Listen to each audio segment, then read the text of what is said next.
Hi, welcome to Dear Art Producer. I am your host, Heather Elder. Today is October 27th, 2020, and I have invited Will Chau, the Global Creative Director at Whole Foods, to be my guest today. Will oversees all aspects of marketing, communications, and design, and previously he was the creative director at GSD&amp, among other places, and has won prestigious awards such as Cannes, One Show, Graphis, just to name a few. Because he's so passionate about teaching and mentoring, he believes that there needed to be an alternative to the traditional model of higher education. Will founded the Austin Creative Department in the summer of 2011. Welcome, Will. Thanks, Heather. Glad to be here. Oh, I'm so happy to have you here. I know we knew each other it feels like a past life now, so many years ago when you were here in San Francisco and you shot with Hunter Freeman. But our lives have taken such different turns, and it's nice to reconnect with you. Yeah, same here. I'm so happy to be here. It's great. And not everyone, I always kind of start off our podcast kind of trying to set the stage a little bit, because I feel like everybody's backgrounds are so interesting about how they kind of came about to not just their current position and role in the industry, but how they even came to the industry. So maybe you could just start by sharing a little bit about, your path into this crazy world we work in. Yeah, sure. Well, I'm from Santa Monica, and I think my journey into advertising actually goes back to when I was actually pretty young. I was in ninth grade, and the Olympics were going on in LA. And I remember riding my bike and seeing this outdoor board for Nike, and the image was Carl Lewis kind of flying across the sky. And I literally remember stopping on my bike and looking at that thing going, wow, that's really cool. I don't know what it is or who makes that, but I want to do that. And so I told my art teacher at school, and he was the one who really exposed me to the world of design and advertising, and told me that an art director created that, with a writer. And when I was in high school, I was granted a Saturday High scholarship to go to Art Center College of Design. And that really kind of blew the doors open for me. I instantly kind of fell in love with the idea of being an art director. And so from there, I went to Art Center College of Design, got my degree, and ended up working at agencies up and down the West Coast, in LA, Seattle, Portland, San Francisco, and then back down to LA. And for the past 15 years, I've been in Austin. I worked at GSD&amp, and now I'm at Whole Foods. Lucky you. What a great city. I love that you got inspired in high school. I have a son who's He's a junior in high school, and he's interested in graphic design. And, it's not easy to find programs for that age, right? Because the high schools have art classes, but they don't often have, design or advertising classes. So we've had to go outside of his school to find those, which, it's not the easiest thing. I mean, they definitely exist, and we live in San Francisco, so he's had some, there's some good places here to do it. But when I was researching it, I thought, wow, it would be really cool if kids, if they had easier access to that, and which I'm sure we can talk about later when we talk about your endeavor for that, to pursue that as well. But I think it's very cool that you were inspired in high school. So last we talked, you and I were kind of talking a little bit about how it's actually really, as challenging as it is right now for our industry, it's kind of an exciting time. Why don't you share with the people who are listening, why you think it's an exciting time for our industry right now? Yeah, sure. I think it's an exciting time because I read somewhere, and I don't remember who said it, but I love the quote that they called this the Great Pause. Oh, I love that. In that, out of necessity, people have needed to be more nimble and rethink everything. Rethink their business, rethink their occupation, rethink their lives, what's important to them. And as challenging as this is, and I should say that it's easy for me to say because I'm fortunate enough to have a full-time job right now. I know it's incredibly hard for a lot of people out there. So I do want to be empathetic and say that while I'm saying it's an exciting time, it's a pretty shitty. I know. Yes, it is. Too. So I want to preface it by saying that. But even prior to COVID, it's a tremendous time of change in terms of advertising, in terms of the options for people. Whether you want to go on the agency side or client side, or freelance, or be an entrepreneur and open up your own business. There's a zillion more opportunities now if you're willing to kind of embrace that and reimagine and rethink about different possibilities to you right now. I mean, when I graduated from school, and even not that long ago, the big thing was, come out of design school and, you know, go to your list of ad agencies. It doesn't really hold true anymore. There's so many opportunities on the client side now it's kind of mind blowing right now. Yeah, I think that traditional mold has definitely been broken, and COVID helped smash it. Yeah. It was happening before that, and now I like that saying, the great pause. It really does, it gave us a moment to think about how we want to be a part, how we ourselves want to move away from those traditional expectations. Yeah. I had a conversation with a photographer yesterday in our group, and we've been spending probably the last 4 months or so working on his new portfolio, because who is presenting portfolios right now? Actual printed portfolios, right? I used to go around and show portfolios at ad agencies, and I can't do that right this second. And even before COVID, it was feeling a little bit stale. So we have completely broken the mold of what a portfolio would be. And even to call it a portfolio is inaccurate because it's not even printed. Yeah. Right? So what does this new interaction looks like? And has been such a cool process, and I can't wait to share it with everyone, because we have broken the mold. It's no longer just a bunch of pictures. There's a lot of other things that explain what his brand is. And I think, pre-COVID, we were thinking about it already, but COVID gave us that pause to spend the time to do it. And now we'll start sharing it. And that is exciting. Yeah, that sounds great. I can't wait to see it. We'll make sure to share it with Yeah. you. Okay, so why don't you explain to us a little bit about, what you used to be on the agency side, and now you're on the brand side. And as you mentioned, that is one of those traditional paths that has been broken a little bit. And there's so many more brands that are bringing agencies in-house. Why don't you tell us, or at least some of their creative projects in-house, why don't you tell us a little bit about what it is that you do and how it's going?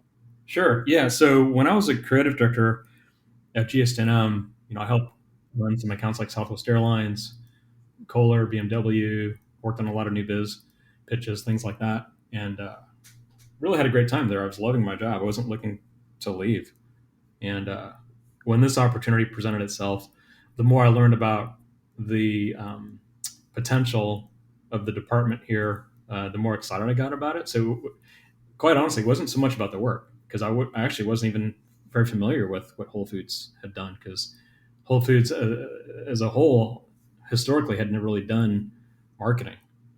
But I learned about the future plans of growing this internal department and creating more marketing materials, and that got me really excited. So it was kind of a combination of like helping to build a department, and drawing on all the amazing things I've learned through my experience through different agencies. And on the flip side of that, ignoring all the negative things that I've picked up, in terms of agency culture and things like that. So it was really about building a team. In terms of the work, what kind of blew my mind, and it still does every day, is that the learning curve is pretty vertical. And that, back on the agency side, I thought I knew about business and advertising, and what I realized coming to the client side is just like, that's just a fraction of what we do. And so the work we do here, we do everything from our package design. We recently rebranded our 365 brand of packages down on the stores. So over the last year and a half, we rebranded 3,000 packs. Wow. So yeah, we're about 75% turning over the stores from the old packaging to the new packaging. So that was a big lift. At the same time, we also redid our website. So we rebranded our website in-house. We built our app. Our team oversees all the store decor posters and signage down in the stores. So it's really a kind of a merging of like, design, but also, practical retail effectiveness. In the past, what I thought was great design has been, kind of reimagined in terms of like, it's not necessarily about choosing a beautiful typeface and being subtle. So I really had to learn about what it's like from the mindset of a customer as you're walking through the store environment and having to be impactful, having to be, instantaneous with your communication. So we design everything from our store brand posters, which have great headlines and beautiful photography and things like that, all the way down to those little price and item signs when you walk up to the shelf, and it says, here's the regular price, here's a sale price, here's a Prime member price. Oh, interesting. So I bet you have internal clients that you have to deal with, Oh yeah, that kind of help oh you, yeah, help guide you with like data and insights yeah. and yeah. Yeah, and so yeah, we have our clients. So we have our merchant clients downstairs. So let's say we do a promotion for cheese or a promotion for meat or seafood. Those are quote unquote our clients. And much like on the agency side, it's not like whatever we produce here gets approved and produced automatically. It's very challenging because we really have to balance what we feel is creative work, beautifully designed work, but also effective work at the end of the day. And we see the numbers weekly and daily, and so we know what's working and we know what's not. And so it's been a fascinating journey, just in humility and relearning what I thought I knew. Yeah. Relearning what I thought good design was, what good communication was. And when working with outside partners, it's a lesson in like reversing the tables, because I used to sit on the other side of the table and I would roll my eyes at what I hear. And now I'm the guy, having those kind of conversations, and it's very eye opening. Let's talk a little bit about that. I'm interested in how you still use your outside agencies. I know Whole Foods, has the department that is headed up by you, but last time you and I spoke, you also mentioned that you still have your agency partners. Yeah. How does that work?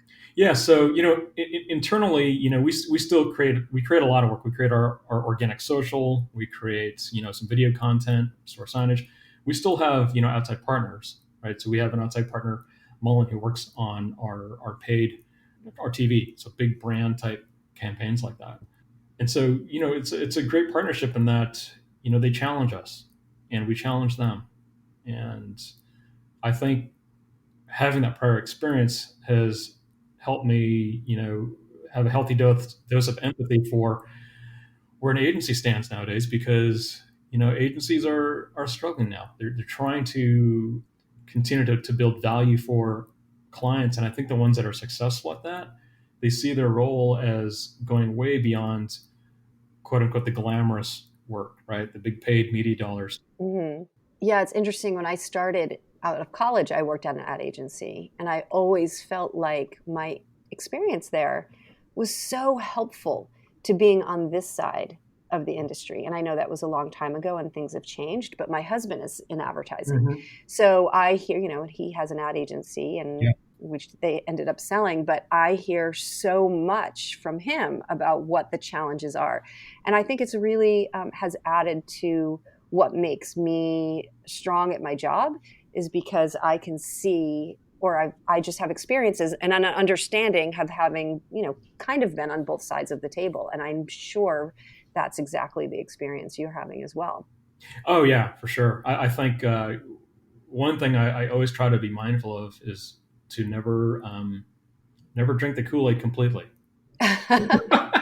I'll sip it a little bit at a time, but Yep.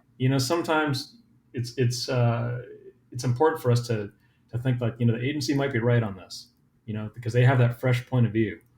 Hmm. They're Yeah. not living our brand 24/7, and that's Yeah.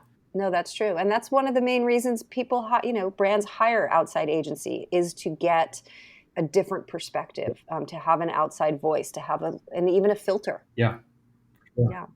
Well, tell me a little bit about how your department is set up. People are always so interested in the, in-house agency model, and it's hard to get that information sometimes. So why don't you share a little bit about that? Yeah, so I've been here for about it'll be 3 years in January, and we've gone through tremendous amount of growth and change, growth not just in terms of physical growth, in terms of the size of the department, but in terms of the skills and the skill level. So the way the department is structured is we've got four groups. We've got our copywriting team. They touch everything that leaves the store. They have a very big lift because they touch everything from signage to our social work. They help out on PR. They help on video content. So that's one group. We've got a digital design team. They've got a huge lift as well. They manage everything, from our site to how Whole Foods appears on the Amazon site. They're developing our app, continually making that app better. Obviously, with COVID, online shopping has skyrocketed. So they're responsible for all the promotions, of delivery and pickup and Prime, and that relationship. We've got our traditional design group, which comes up with the overall vision for our overall brand identity and our look, which we kind of like revamped over the last 3 years too. And then lastly is our packaging group, which is our largest group, but still small but mighty compared to when you think about the amount of work that comes out of that group. It's pretty mind boggling. Well, and you just redid all that packaging. That sounds Yeah, pretty impressive. yeah, and I'm like awestruck by like the amount of skills that our team has. Like I would say every creative, you know, that we have here on the art side, they're skilled in digital, they're skilled in design, they're skilled in illustration. Like a lot of them we do our own illustrations in house for our packaging. So it's mind blowing when you pick up a 365 package, you can look at the photography, which we art direct, but we also illustrate the work in house.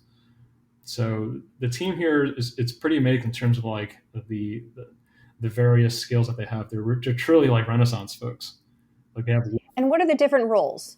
the different roles. So there's digital designers, there's packaging designers, traditional designers. We also have a UX team, UX designers.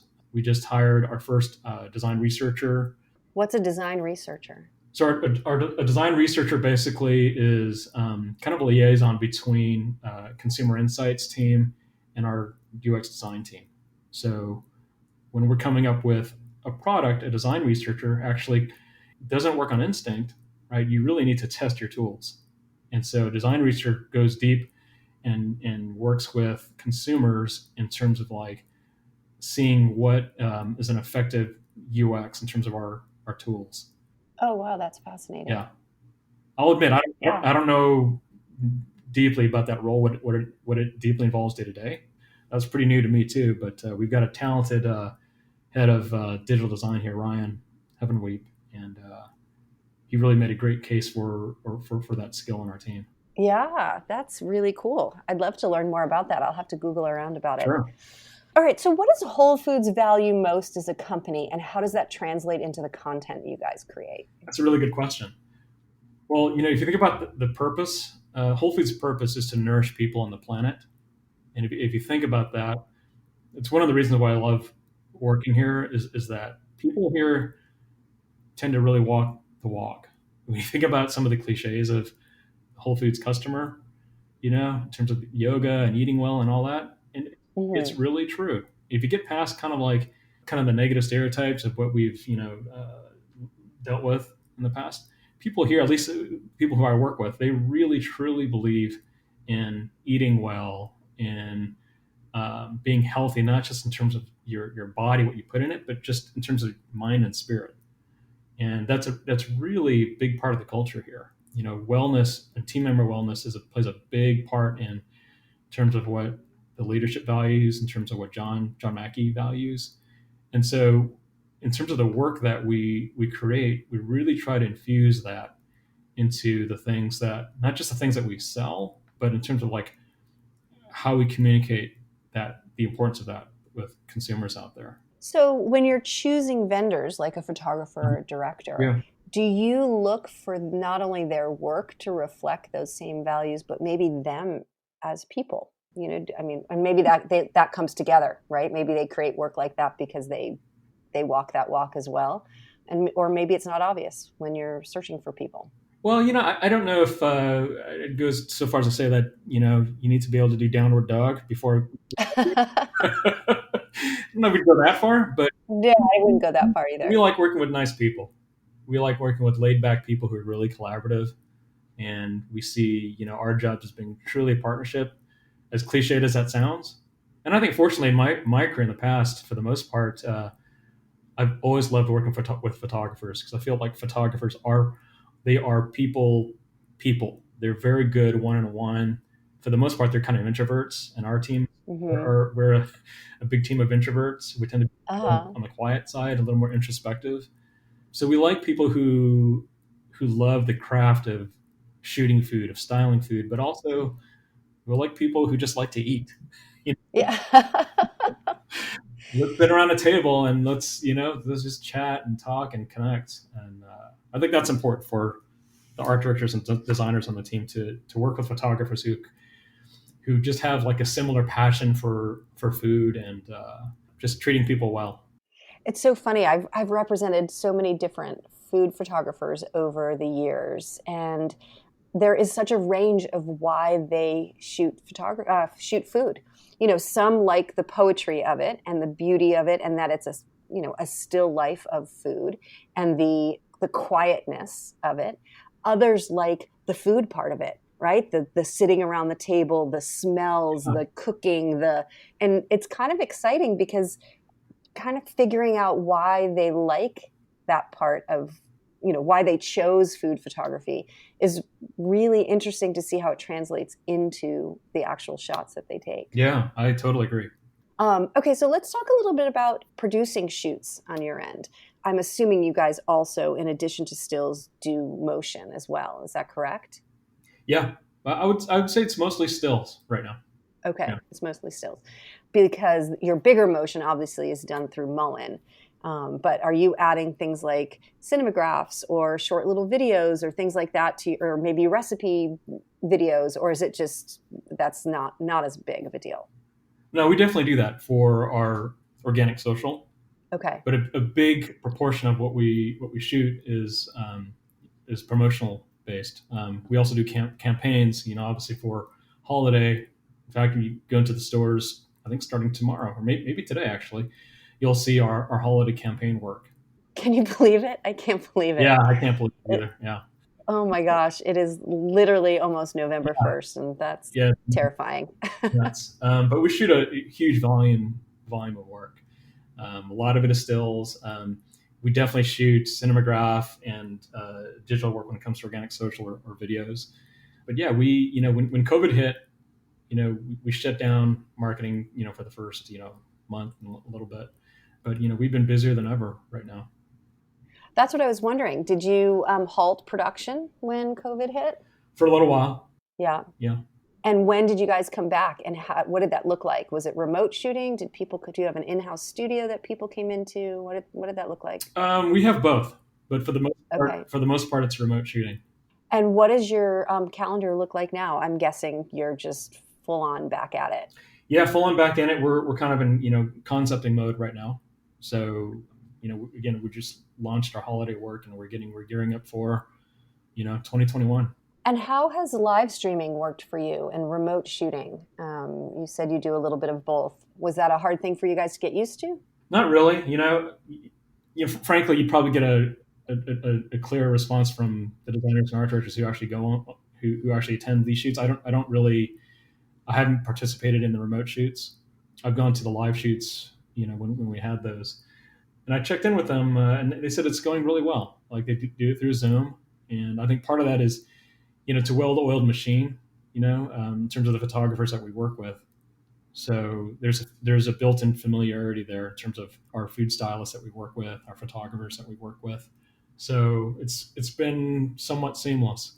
Yeah, that's interesting because it is something we're noticing as well that the requests that are coming across our desk, especially the first time an agency or brand is shooting, they're preferring to do that with someone they've worked with before. And then if they're looking for someone new, they're coming to different rep groups to say, hey, who do you have? I trust you. I know you. I've worked with you before, but who else in your group, right? So people are looking not to try something completely brand new, but then those that are trying something new, I'm hearing them say they've already done a couple of shoots and they're taking advantage of the fact that it's a remote shoot and they can try someone. Normally they wouldn't travel someone for a shoot, and now they're able to try someone new.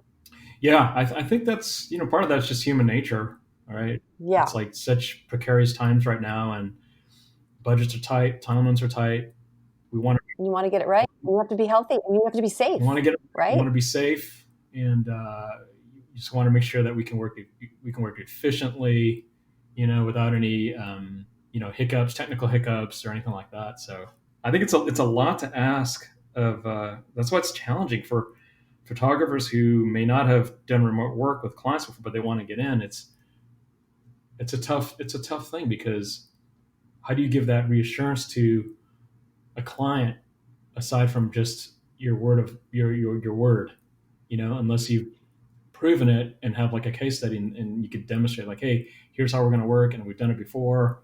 That's literally what I was going to say to Yeah. you. And it's what we worked on right when we started being able to get back to work. In the beginning, everybody worked on figuring out what those protocols were.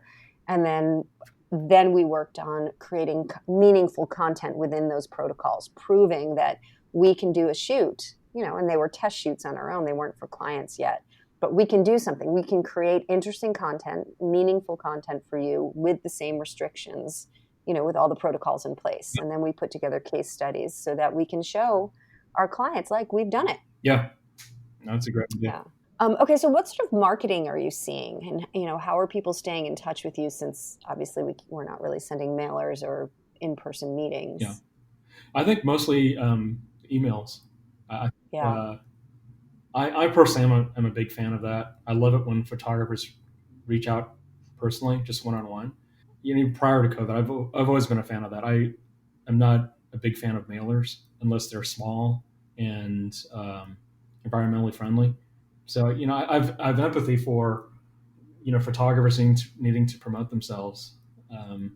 But sometimes when I get, and I still get some of those, some of the mailers that I just, it blows my mind to think how much money was spent, per unit being sent out. Like, some of them are pretty involved, and as much as I admire the craft and the investment, it just could have been just as effective as an email promotion. Because to me, it's the image is the image. It doesn't matter what form it comes in. Yeah, I know. It's so funny. There used to be such a huge backlash against email blasting, right? And I can appreciate why, especially when it first kind of became a big thing. People were just inundating everyone with emails. And mailers were also experiencing a similar backlash, in the sense that, they were coming in envelopes, they were overproduced, they were, wasteful, they were, people didn't have places to hang mailers up. And I think people have gotten better and more targeted about their messaging, what they're sending, who they're sending to. And I know we all still get a lot of stuff that isn't relevant to us. Yeah. But being on the other side, I see the tools that are available to me in terms of how I can filter and find the most relevant people. So I would think I'm not the only one with those tools. Right. That other people are out there trying to be very targeted about what they're sending. Yeah. I still, I guess I'm kind of a purist and a little old school. Like, when it comes to photography, it just comes down to your image and your point of view. So Yeah. it doesn't matter if I see the promotion online or through a mailer. If you shoot a hamburger and it just looks like a old generic hamburger, I won't be that interested. But if you shoot a hamburger, it makes me think about a hamburger in a different way, then I'll be interested. Yeah. Yeah, it's so true. It's so simple, isn't it? Yeah. It's so simple. So have you received any unique communications? Is anything standing out to you right now? And the answer could be no. In terms of like, Maybe emails, or, anything that you were just like, oh, that really caught my attention. I wouldn't say so from a photography standpoint. I got a beautiful mailer a few months ago from an illustrator, which I found very personal, because everything was handwritten note. And doesn't mean I'm going to go out and hire this person, but it's still on my shelf. Yeah. I keep very few of them. It's interesting. I've done, over 60 of these podcasts, and the one thing that rises to the top in terms of uniqueness and communications and standing out is being personal. And that handwritten note, or that personal communication, makes all the difference. Yeah. In a world where we don't have a lot of that, to take an extra second to handwrite something, or, send a personal email, it really does make a difference. I think it does, because, right now, I think we're all yearning for that human connection, and, a real human connection versus like connecting on social media, I think are two very different things. Yeah, Right? I agree. I definitely agree with that. It's like the difference between like accepting a LinkedIn request and then the first thing you get is like a solicitation. Like, okay, big turn off. The Yeah, first message you get is just like, the start of a conversation, a genuine conversation, then that's different. that's different. Yeah, I agree. Okay, so let's talk a little bit about mentoring. I mentioned earlier that you believe there should be an alternative to the traditional model of higher education. What did you mean by that? And tell us a little bit about the Austin Creative Department you founded. Sure. Yeah. Yeah. How much time do you got?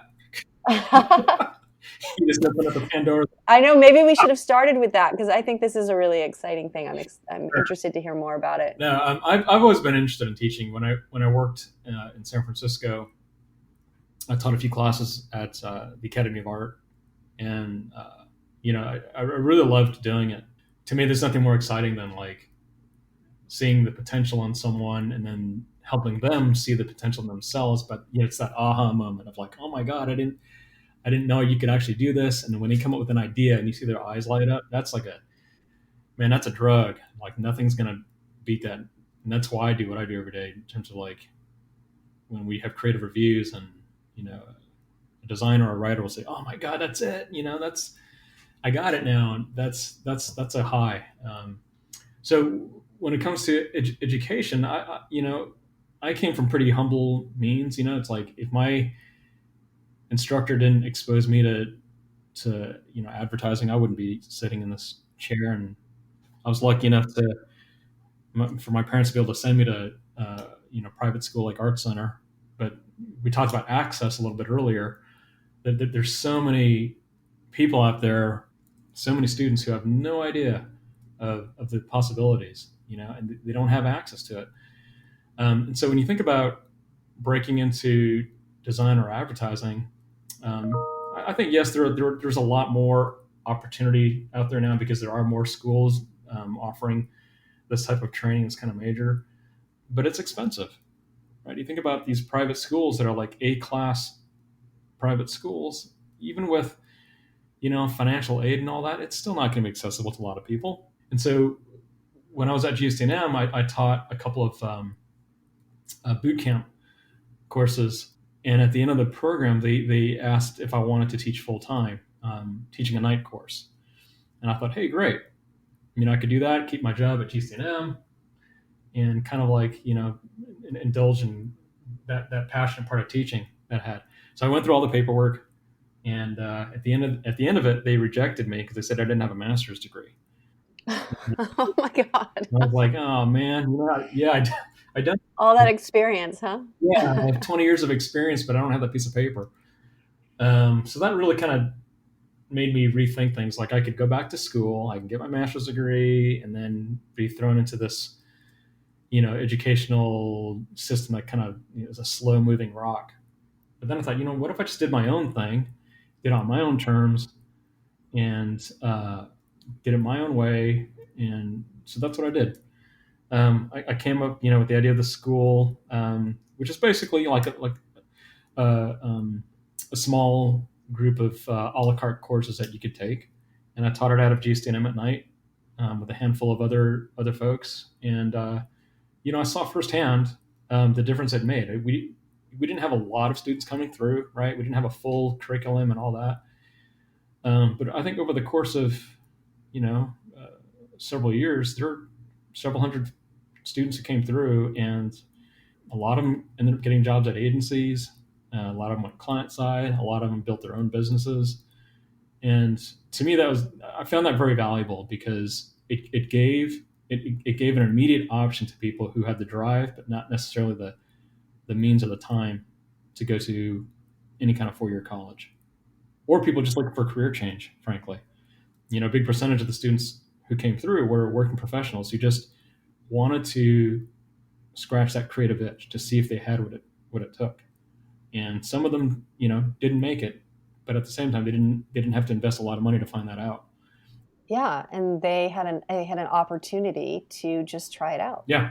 So are you still doing it now, and are you all online now? No, we're not. So when COVID hit, well, frankly, when I started this job at Whole Foods, it was so I was completely focused on this job, and at that point, the school, the Austin Creative Department, had been running for about 8 years, 7, 8 years, and was fortunate to have a couple guys, a couple friends teaching in place of myself. But right now, I think the school is kind of in a transition. So we shut it down for a little while, and it is going to come back in 2021. But I'm reimagining it. I'm going to make it even smaller and even more nimble. And yes, it'll be done online, but it's not going to be about advertising anymore. Oh, Yeah, interesting. Oh, I'll have to pay attention.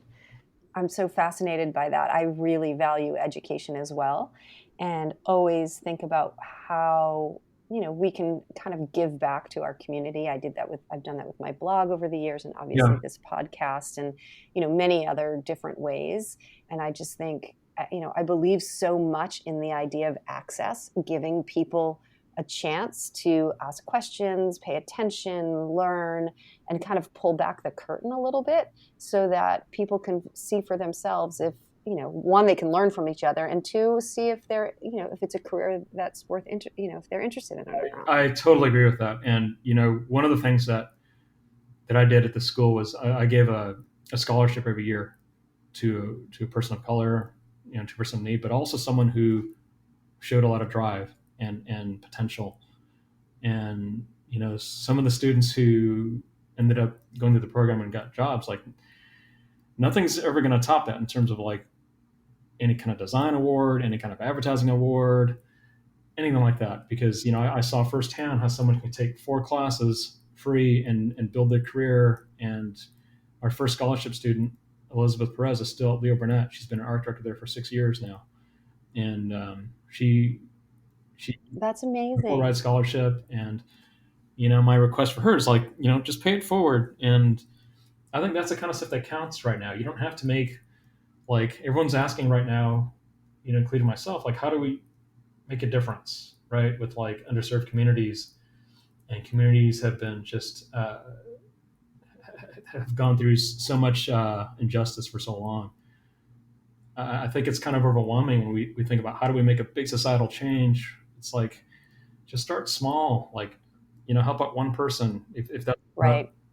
answering emails that you've ghosted in the past, do that. It doesn't take much.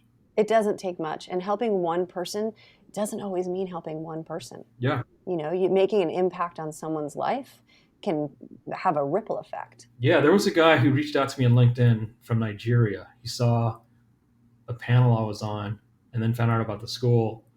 And the more we connected, I thought, we can make this work. This is about 4 years ago. And so Tosin is his name. He Skyped in for our classes while he was in Nigeria. Oh my Yeah. gosh, that's And great. he put his work together, and it was crazy. Like by the time we're done with class at 10 o'clock at night, it was 5 in the morning for him. Oh my God, Sometimes, that's sometimes it cut out because his Wi-Fi was run on a generator. But we had 6 people in the class, and he was one of them that semester, and it was cool because here's this dude Skyping in from Nigeria, and we also had a student at that course who came in from Mexico for the course. He would drive across the border and take the classes. And we had a couple of gals. One was from Austin, one was from out of state, and I saw it work firsthand. That idea of diversity and just making a difference, like 2, 3 people at a time. wow, that's amazing. Well, it's impressive, and it's definitely something I value and pay attention to. And when I think about what the future of my career looks like, I'm often thinking about how to continue the kind of education aspect of it on a bigger level, because it's Right. important. Yeah. It's definitely important. All right, well, we're almost finishing up. I don't know if anybody hears my dog drinking his water very loudly in the background. I apologize if you do. Right. I always ask these last couple of questions. One of them is, what one word describes your style? Oof. I don't know. I think approachable. I'd say. Yeah, I hope people feel that. I did. I definitely feel that.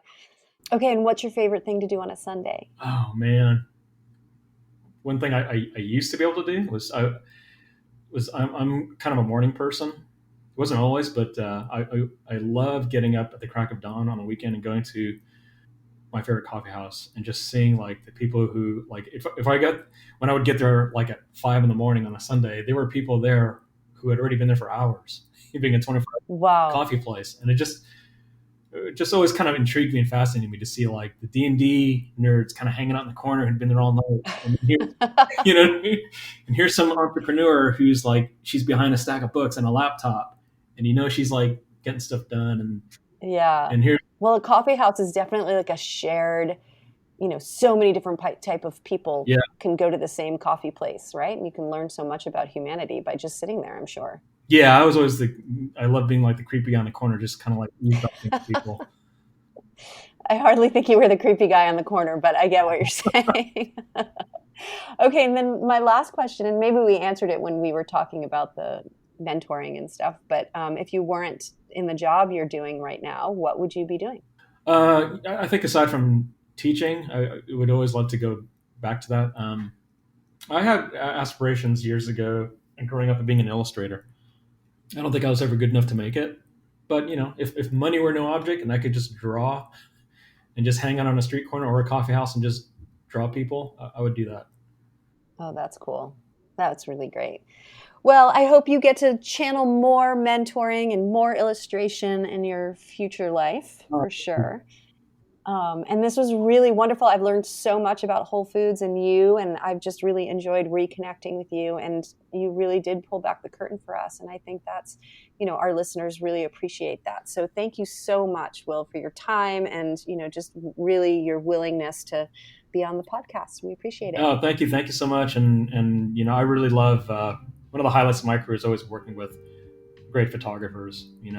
I've always loved that kind of small, intimate setting. Whether it's tabletop or a location shoot, just waiting for that perfect lighting. There's a magical quality to photography that I never found in film.